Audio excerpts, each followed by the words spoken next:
Okay, good morning po mga ka-rice mill.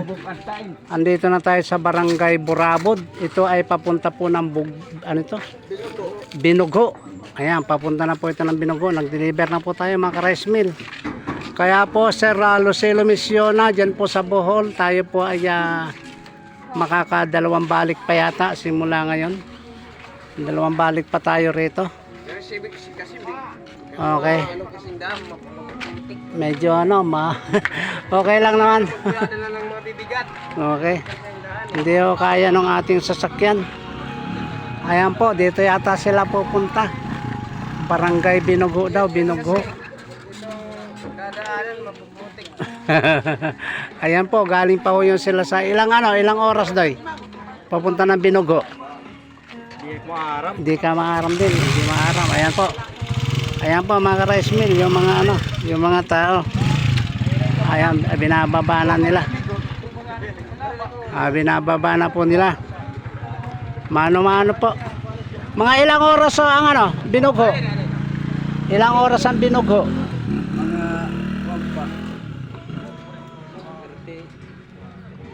30 minutes. Malapit lang.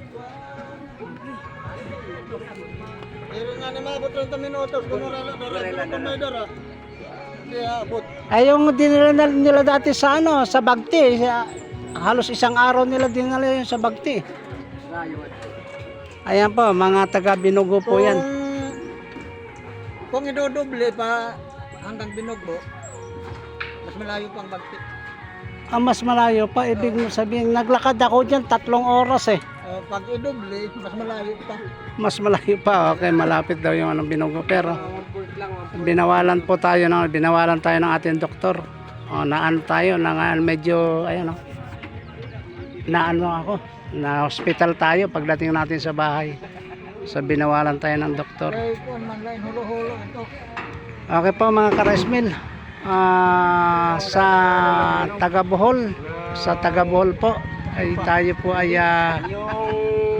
yung lower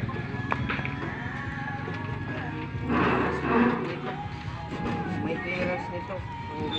Siguro ayan, may na darating na po tayo. Hindi matatapon yung bigas. Hindi mabubulok.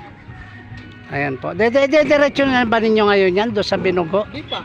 So dito lang natin itatambak, and then ang gagawin natin i-assemble natin dito, tapos usapan kasi namin ni dito na rin tayo mag-dry run para kung gusto niyo mag-testing, dito na rin tayo mag-testing. Dito na nga operator ng Burabod eh. Asan? Masisikip kasi yung mga daan.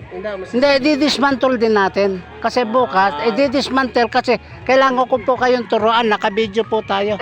Kailangan ko po kayo maturuan ng mga technique and tactics lahat para hindi kayo namang problema.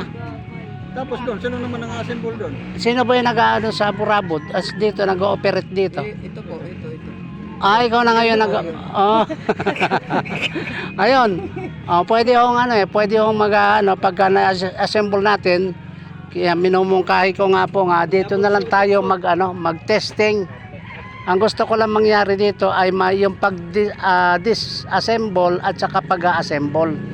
Para alam ninyo lahat. May dala kang disgan. Ha? May dala kang disgan. Wala po. Opo. Ayan po mga ka-rice mill. Ito inuulit ko po sa sa Bohol, po. May tapos ko lang po itong mga problema rito. Matagal na dito, kaya lang nagkaroon ng mga problema, mga samot sa mga problema. Maraming salamat po. Hanggang sa susunod po. Maraming salamat po.